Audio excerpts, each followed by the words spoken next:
दिल्ली के police commissioner रहे TR Kakkar ने 2020 में एक बार कहा था कि स्वतंत्रता के बाद की सरकारों ने प्रशासन और पुलिस के मन में ये बात बिठा दी कि एक समुदाय विशेष को हाथ नहीं लगाना है। बीते वर्षों में ये स्थिति बदली है। 36 साल की आईपीएस की नौकरी में मैंने इस चीज को भुगता है।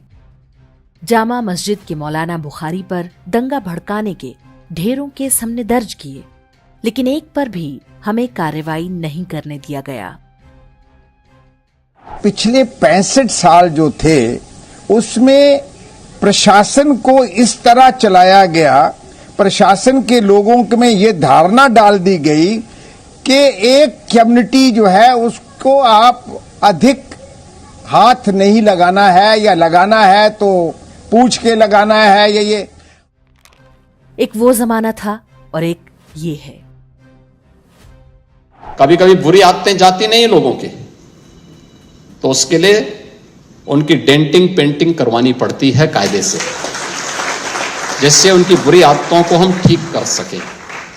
और यही डेंटिंग पेंटिंग आपने देखा होगा कल बरेली के अंदर, वो मौलाना भूल गया कि शासन किसका है। योगी आदित्यनाथ का ये वक्तव्य बताता है कि स्वतंत्रता के बाद हिंदुओं के लिए बाकी बचे भारत में शासन प्रशासन के नाम पर कैसा घोटाला चल रहा था। भारत की सभी केंद्र और राज्य सरकारें मजहबी समुदाय को बता रही थीं कि तुम सबसे स्पेशल हो। दंगे करो, हिंदुओं की जमीनें हड़पो, सरकारी भूमि पर अवैध कब्जा करो, लव जिहाद करो, सड़क पर नमाज पढ़ो, पुलिस और सेना पर हमला करो, तुमको कोई कुछ नहीं कहेगा। जो कहेगा वो नफरत फैलाने वाला कहलाएगा। सरकारें उसे जेल में बंद करेंगी, सुप्रीम कोर्ट उसे हेट स्पीच करने वाला करार देगी। लेकिन तभी देश की हवा बदल गई। जनता ने केंद्र में नरेंद्र मोदी और फिर उत्तर प्रदेश में योगी आदित्यनाथ को मुख्यमंत्री बना दिया। मजहबी समुदाय को पता चला कि वे कोई स्पेशल नागरिक नहीं हैं, वे भी भारत के एक सामान्य नागरिक ही हैं। मजहबी माफिया हो या कोई छुटभैया जिहादी, जो भी दंगा करेगा वो दंगाई की मौत मरेगा। कांग्रेस, समाजवादी पार्टी और सेकुलर पार्टियों ने इतने वर्षों में उन्हें जो स्पेशल होने का एहसास दिलाया था, वो सब तो झूठ था। ऐसा नहीं है कि लोगों ने पहले बुलडोजर चलते नहीं देखा था। बुलडोजर पहले भी चलते थे, अवैध निर्माण पहले भी गिराए जाते थे। योगी ने बस इतना किया कि उन्होंने उन अवैध धारणाओं पर भी बुलडोजर चला दिया जिन्हें स्वतंत्रता के बाद से कांग्रेसी, समाजवादी और वामपंथी तंत्र ने बड़ी ही मेहनत से लोगों के मन मस्तिष्क में बिठाया था। 80% हिंदू जनसंख्या वाले भारत में एक मजहब विशेष के लोग सरकारी भूमि, निजी उद्योग धंधे सब पर बारी बारी कब्जा कर रहे थे। पूरे 75 साल से मजाल जो कहीं कोई स्वर विरोध में उठ जाए। सरकारी तंत्र जिसका मूल कार्य ही है भूमि की कस्टडी और लैंड रिकॉर्ड्स को अप टू डेट रखना। मुल्ला जी बारी बारी सब कुछ हड़पते जा रहे थे। हजारों एकड़ वन भूमि से लेकर नदी, नाले, पहाड़, सड़क, फ्लाईओवर, मंदिर और यहां तक कि हिंदुओं के घर और गांव भी।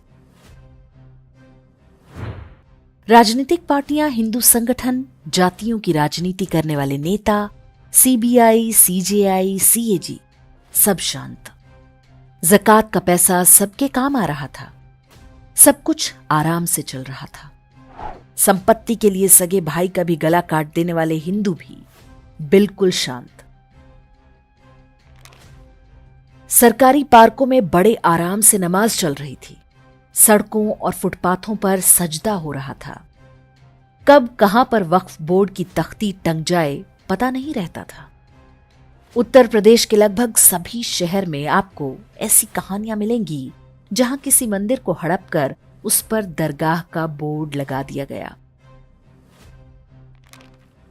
वे हिंदू जो ललकार रहे थे कि धारा 370 हटाओ, वहां जमीन खरीदेंगे, जब उनके पड़ोस की भूमि और व्यापार धंधों को भाईजान कब्जा कर लेते, तब भी वे कुछ नहीं बोल पाते। थानेदार डांट कर भगा देता, ऊपर से ऑर्डर है, एफआईआर नहीं हो सकती।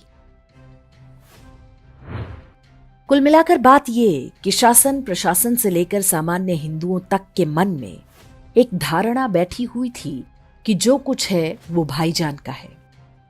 उनका विरोध कर दिया तो अनर्थ हो जाएगा, उन्हें कुछ नहीं कह सकते। व्यक्तिगत स्तर पर कोई कुछ भले ही बोल दे, लेकिन सामूहिक और सार्वजनिक रूप से कुछ नहीं कहेंगे।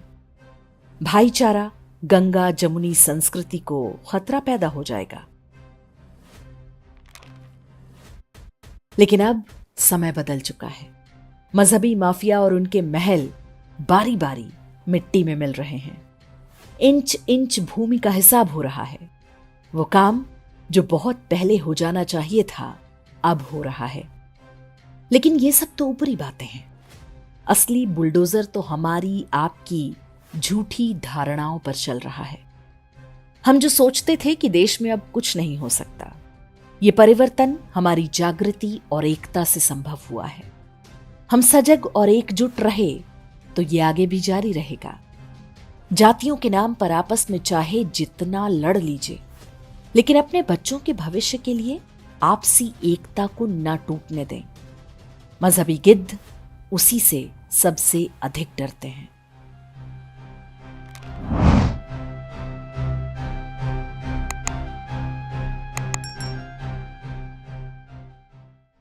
इंडेक्स ऑनलाइन के वीडियो समाज को समर्पित हैं। आप इनको डाउनलोड करके जैसे चाहे वैसे प्रयोग कर सकते हैं। चाहे तो आप हमारे टेलीग्राम चैनल से जुड़ सकते हैं। वहां सारे नए पुराने वीडियो आपको मिल जाएंगे। हमारे सोशल मीडिया लिंक हर वीडियो के डिस्क्रिप्शन में होते हैं। हमारा एकमात्र उद्देश्य हिंदू समाज को जागृत और एकजुट करना है। इसमें सहभागी बने। धन्यवाद।